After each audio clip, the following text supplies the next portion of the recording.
Hello everyone, welcome to another tutorial. Today we are going to talk about nephrotic syndrome, the mind map. Please don't forget to subscribe if you find this video helpful. Share, like, all those YouTube stuff. We are on our way to 100 subscribers. Let's dig right in.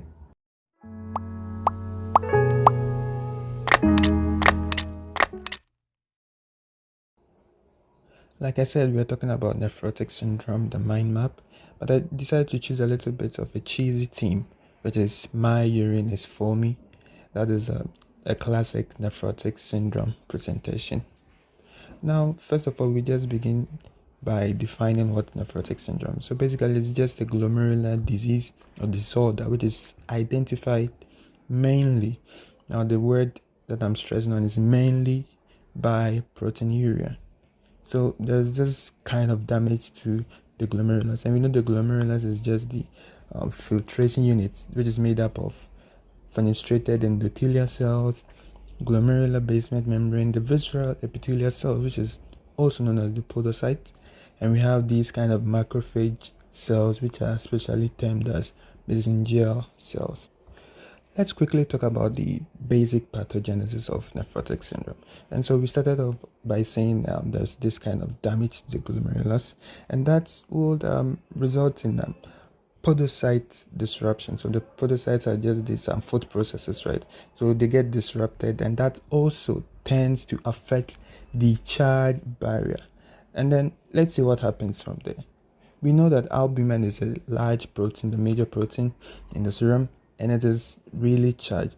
And so when this disruption happens and there's a change or the charge barrier is affected, albumin gets the chance to enter into the filtrate. Now what you need to understand is it's not only albumin that is seen in the urine or that is lost from the serum, right? Whenever you think about nephrotic syndrome, think about three proteins. The first being albumin, which is the major protein right here. The second being immunoglobulins, because they are also proteins. And the third being antithrombin 3, right? So you always think about three proteins, the major being albumin, immunoglobulins are lost, and antithrombin 3. Now we are going to follow this series of pathological processes to see what really occurs. Now we're going to start with the major protein, which is albumin. The first thing that happens is when albumin is lost, the liver tries to increase its metabolic activity right here, as we can see, to try and replace the kind of lost albumin in the serum, and so that leads to something hyperlipidemia and hypercholesteremia in the blood. And so as the liver tries to compensate for this albumin loss, it in turn produces lipids, which are usually seen in the blood. That is classically known as hyperlipidemia and hypercholesterolemia. As we follow this increased lipid in the blood, we see them getting accumulated in the urine, right? Since the podocyte has been disrupted and there's a little bit of change in charge barrier, these lipids get accumulated in the urine, which form cast. Now it should be intuitive which cast that will be formed, and then we get a fatty cast and oval fat bodies. This should totally make sense. Hyperlipidemia, so the eventual cast that would form is fatty cast and oval fat bodies. As we follow the cause of decreased albumin in the serum, we can see that there is a net loss of plasma oncotic pressure. Now we know from our normal physiology that there are two main forces that balance each other in the serum. We have the one that is trying to push fluid out of the vessel, and the other which is trying to maintain the fluid inside the vessels, right? And so the one that tries to maintain this fluid inside the vessels is basically dependent upon the oncotic pressure, and this oncotic pressure is dictated by albumin. And so if we have a net loss of albumin in the serum, we get more fluid leaving outside the vessel, which get accumulated in the interstitial spaces. and that lead to our classic finding of edema. And no, the second pressure or the second force that's trying to take the fluid out of the vessel is known as the plasma hydrostatic pressure. So these two things are something you should know from basic physiology.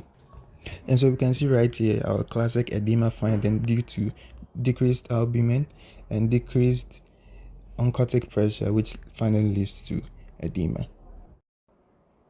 From the same plasma oncotic pressure decrement, we get a decrease in effective circulating volume. This is detected by the kidney. It ramps up the renin-angiotensin-aldosterone system, and then sodium is reabsorbed. Now, from the popular saying, we know that wherever sodium goes, water follows.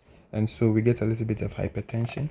Bear in mind that the hypertension here is not as severe in that of nephrotic syndrome, so not that severe. Sometimes it's kind of a little bit of negligible, right? Now, when the same sodium and water is retained, we get edema. Why do we get more of the edema if you are trying to retain water? We know that as more water is being retained, due to the decreased plasma oncotic pressure, more water is leaving. So retention and more leaving, and so that makes the edema even worse. We can see that is everything for albumin. Let's quickly go over albumin. Decreased albumin, increased liver activity to try and compensate for the albumin loss. We get hyperlipidemia or cholesterolemia. We get a fatty and oval fat body cast. We get a decrease in plasma oncotic pressure, which is detected by the albumin. We get our edema. We get decrease in effective circulating volume. Kidney tries to do something about it. Water and sodium retention. We get a little bit of hypertension, which is not that severe as compared to nephrotic syndrome, and we make the edema worse with the sodium and water retention.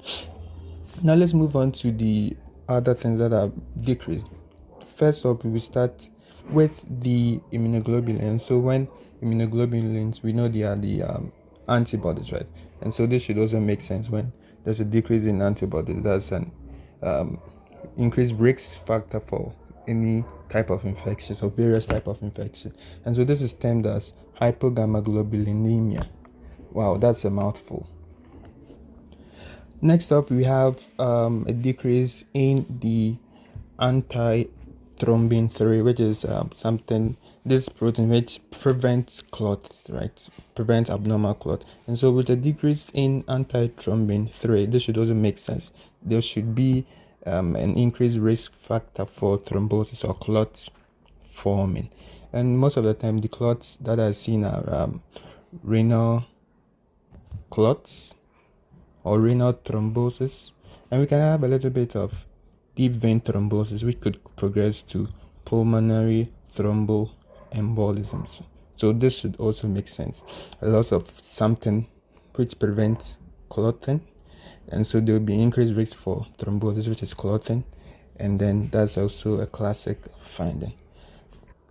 Let's quickly move to something which is also seen in the questions that you would most likely get, which is something known as the frothy or foamy urine.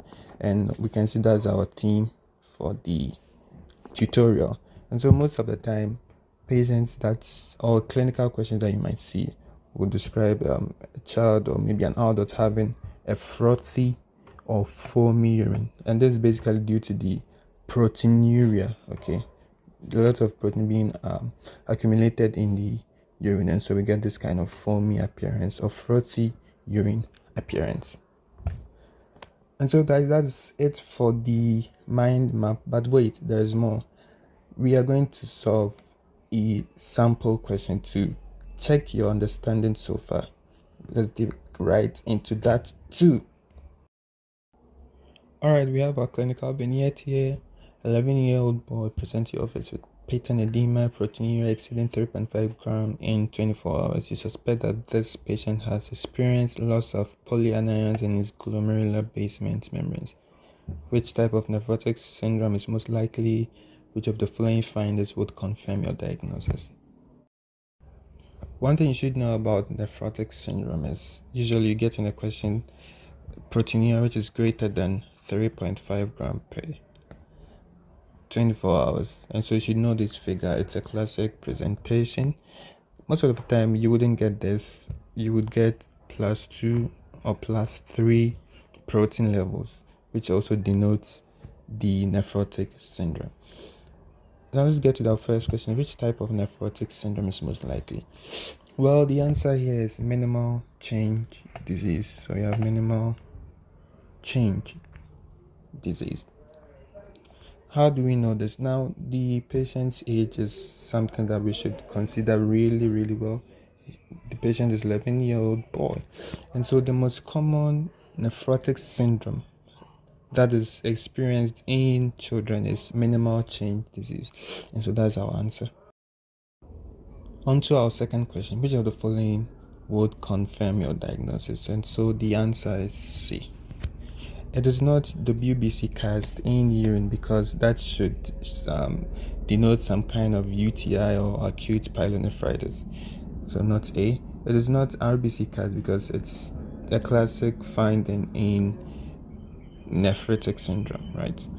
Now the answer is not D, obviously, because this type of pathology or pathogenesis is seen in acute gout, right? It is not E because, we never talked about this in nephrotic syndrome, and so definitely not E. Benz-Jones proteinuria. This is associated with multiple myeloma. And with that, we conclude our session.